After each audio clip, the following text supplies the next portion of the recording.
State asida lairiba tongan sports ki club association organization singna ani thokpagi hainabi ama laibasina sanaroi shingi pungning amadi wakhalda charangnaba pokhanduna Achouba Mangjaba Oihalli haina power amadi agriculture ge minister thongam Biswajit na phungdokre royal gym gi safa basanaroi melson nomai kapam amadi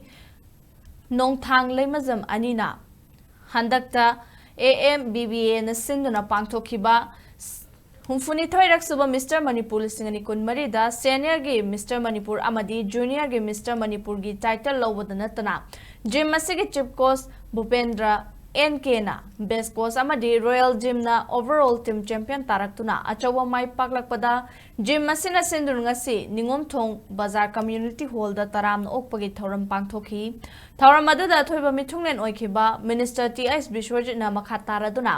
ngasi ekhoi khunai asida drug na Achouba maram ama oiraga motsin halakliba asidagi kange hairabadi games amadi sports ki thodang yamna chawi adubu state asida lairiba tongan ba sports ki club association organization singna ani thokpagi hainabi ama laibasina sanaroi shingi pukning amadi wakhalda charangnaba pokhanduna Achouba Mangjaba Oihalli maramaduna ani thokpagi hainabi asi thadoktuna lamdam asi chawkhatpada mangjil thaba ngamnab honase haiki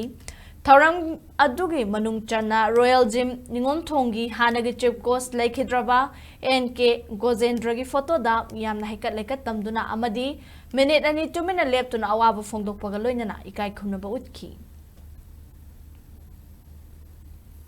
environmentally drugs penetrate very easily restore is karigi maram na akoi nongai basu aphobasu lai thatabasu lai nangasi Burma haibasina kani na akoi da akoi drug ki lai pe hajela ki chances amna wanga adu ngasi jo koi thengnari ba violence karigi maram na factors so many factors are there adu lai manung da amane adu ba koi na